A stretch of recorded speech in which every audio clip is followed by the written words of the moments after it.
Hello दोस्तों, welcome back my YouTube channel. आज हमारा टॉपिक है नागरिकता। नागरिकता हम कितने प्रकार से ले सकते हैं, आज हम उसके बारे में डिस्कस करेंगे।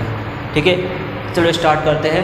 नागरिकता भाग कितने हैं, कितने भाग में होता है, कितने आर्टिकल होते हैं, सारा हम डिस्कस करने वाले हैं, विस्तार से पढ़ेंगे। देखिए आप, देखो नागरिकता कितने भाग में है। भाग 2 में ये नागरिकता है। भाग कितने में है? 2 में नागरिकता है। और कितने आर्टिकल है भाग 2 में? 5 से लेके 11 तक इसमें आर्टिकल होते हैं। ठीक है, 5 से लेके 11 तक कौन कौन से आर्टिकल होते हैं वो देखते हैं। 5 में आपको कहता है जन्म। अगर आप भारत में जन्मे हों तो आपकी भारतीय नागरिकता है आपके पास। ठीक है, भारतीय नागरिकता क्या है? भारत में या तो माता हो या पिता हो, कोई भी एक जन्मा हो तो आप भारत के नागरिक हैं। ठीक है, ये 5वां आर्टिकल कहता है। तो आपको 5वां आर्टिकल समझ में आया। अब आर्टिकल 6 क्या कहता है? अगर आप पाकिस्तान से भारत, अब ये देखो क्या होता है, जब स्वतंत्र हुआ था भारत तो क्या है, जो इंडिया से पाकिस्तान भी गए थे और पाकिस्तान से इंडिया भी आए थे। जब बंटवारा हो रहा था तो उसको बोल दिया था कि इंडिया से जिसको पाकिस्तान जाना है वो जा सकता है और पाकिस्तान से इंडिया आना वो आ सकता है। तो उस टाइम जो नागरिकता थी, आप आ सकते थे आसानी से, ईजिली आ सकते थे।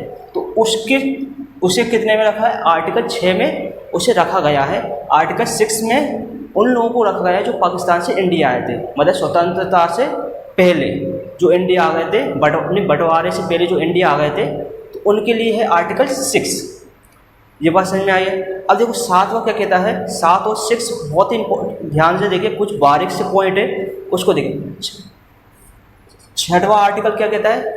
जब बंटवारा हुआ था उससे पहले आप आ गए हो तब, इससे पहले बंटवारे से पहले अगर आप आ गए हैं तो उन लोगों के लिए ये नागरिकता थी। बात समझ में आई। अब 7 क्या कहता है? जो पाकिस्तान चले गए थे तो फिर वापस आना चाह रहे हैं, उनके लिए है 7 आर्टिकल। आर्टिकल 7 में कहता है जो पाकिस्तान चले गए थे स्वतंत्रता, मतलब बंटवारे से पहले पाकिस्तान चले गए थे, उस फिर दोबारा इंडिया आना चाहते हैं, तो उनके लिए था आर्टिकल 7। ठीक है, जो बाद में, जो हमने इसलिए लिखा पहले और बाद, ये बहुत बारीक सा पॉइंट है, इसको बहुत ध्यान से समझना। बाद का कहता है जो पाकिस्तान चले गए थे और इंडिया आना चाहते हैं उनके लिए है 7। बात समझ में आई। अब देखो 8 क्या कहता है? आर्टिकल 8 क्या कहता है? जो विदेश में रहते हो, जैसे मान लो इंडिया में उनके माता पिता जो विदेश में रह रहे हैं, उनकी नागरिकता है इंडिया की? हाँ है, क्योंकि कई लोग इंडिया में से बाहर रहते हैं फिर भी उनकी नागरिकता है। तो उनके लिए आर्टिकल कौन सा है? 8 आर्टिकल कहता है अगर आप विदेश में रहते हैं या पढ़ते हैं या जॉब करते हैं, कुछ भी करते हैं, तो आप भारतीय नागरिक हैं, आपकी नागरिकता खत्म नहीं कर दी जाएगी। तो इसके भारतीय, तो ये आर्टिकल कहता है आप भारतीय नागरिक हैं, आप कहीं भी काम करो कोई दिक्कत नहीं है। ठीक है, 8 कहता है। 8 समझ में आया। अब 9 आर्टिकल क्या कहता है? विदेशी नागरिकता। अगर आप बाहर रह रहे हैं, काम कर रहे हैं, तो अगर आपका मन लग गया, आप विदेशी में रह रहे हैं और आपने विदेश की नागरिकता ले ली, तो आपको पहले भारत की नागरिकता समाप्त करनी पड़ेगी, तभी आप वहाँ की नागरिकता ले सकते हैं। तो आपकी नागरिकता समाप्त कर दी जाएगी जब आप विदेशी नागरिकता लेते हैं। ये बात समझ में आई। तो विदेशी नागरिकता क्या है? जब आप आर्टिकल 9 क्या कहता है? अगर आप विदेश की नागरिकता लेते हैं तो भारतीय नागरिकता समाप्त कर दी जाएगी, तब आप नागरिकता ले सकते हैं। तो आर्टिकल 9 समझ में आया। आर्टिकल 10 क्या कहता है? अगर आप कानून का उल्लंघन करते हैं, जैसे पाकिस्तान और इंडिया का मैच हो रहा हो और आप पाकिस्तान के नारे लगाते हैं, तो आप आपका जो नागरिकता है आपकी समाप्त कर दी जाएगी। किसके तहत? आर्टिकल 10 के तहत। तो आप अपने इंडिया के विरुद्ध नहीं जा सकते आप। ठीक है, अगर आप इंडिया के विरुद्ध जाते हैं तो आपकी नागरिकता समाप्त कर सकते हैं। ये आर्टिकल 10 में प्रावधान है। आर्टिकल 10 समझ में आया। और नागरिकता में कानून बनते रहते हैं, कभी ये हो जाता कभी ये। तो आर्टिकल 11 कहता है संसद को बनाने का अधिकार है, आप कोई भी नहीं बना सकते, सिर्फ संसद इस पर काम कर सकती है, संसद। ठीक है, तो ये समझ में आया। आर्टिकल 11 क्या कहता है? संसद नागरिकता पर कानून बना सकती है। तो ठीक है, संसद बना सकती है, वो कोई नहीं बना सकता कानून। ठीक है, ये कितने? 5 हो गया।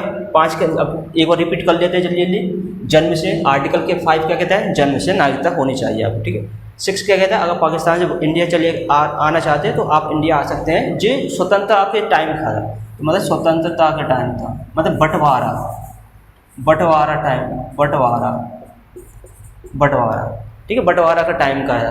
और ये 7 का कहता है अगर आप पाकिस्तान चले गए थे बंटवारे के टाइम, मगर फिर आपको इंडिया आना है तो आप आ सकते हो, वो आर्टिकल आपको 7 के तहत आपको आ सकते हो। मगर इसके लिए एक प्रावधान है, आपको 6 महीने पहले रहना पड़ेगा, उसके बाद आप फॉर्म भर फिल कर सकते हैं, फिर आप नागरिकता ली जा सकती है। मगर उसके 6 महीने का वेट करना पड़ता था उसमें, ठीक है, पहले नहीं बताया, सॉरी, अब बता दे रहा है। 6 महीने का फॉर्म फिल कर, 6 महीने पहले रहना पड़ता था, उसके बाद आप फॉर्म भर से आपकी नागरिकता मिल सकती थी।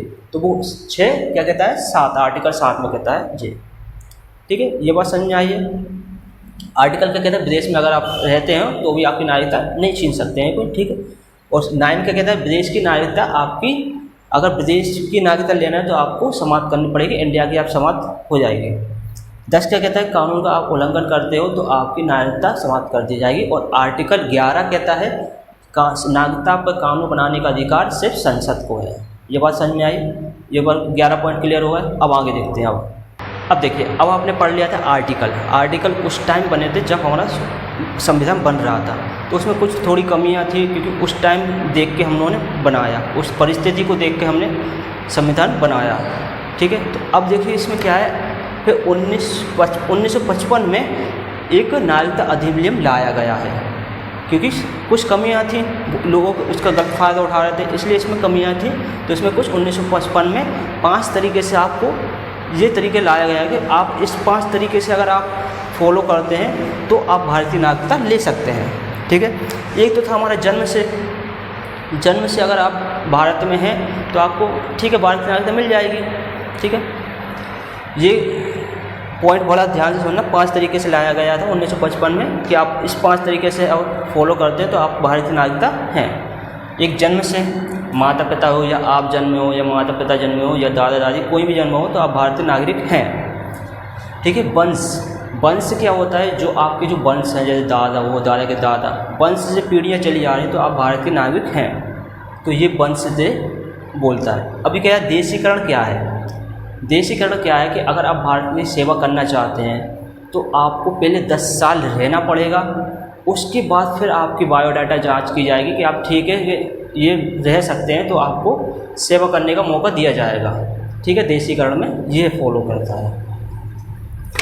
क्या करता है देशीकरण, क्या है, 10 वर्ष कम से कम भारत में रहा हो, 10 साल आपको देशीकरण में वर्ष में रहना पड़ेगा, तब आपको भारतीय नागरिकता दी जाएगी।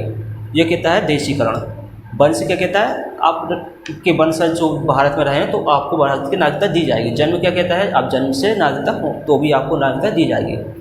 पंजीकरण क्या कहता है, पंजीकरण में कई संशोधन किया गया था। पहले देखो, पहले ये था आपको अगर जैसे कोई भारत का विदेशी नागरिक आया, अब उसको भारत की नागरिकता लेनी है, तो पहले था कि आपको 6 वर्ष आपको रहना पड़ेगा, पहले 6 वर्ष का था, फिर ये बढ़ाकर 5 वर्ष कर दिया।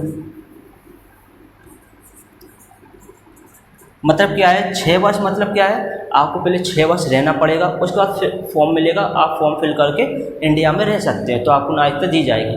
मगर फिर इसको ये गलत कर दिया गया, 6 महीना बहुत कम था, फिर इसको 5 वर्ष कर दिया गया। 5 वर्ष में क्या किया, आपको 5 साल पहले रहना पड़ेगा, फिर आपको फॉर्म फिल करके आपकी बायोडाटा वगैरह जाँच करके फिर आपको नागरिकता दी जाएगी। मगर फिर इसमें संशोधन फिर संशोधन किया कि 7 वर्ष कर दिया।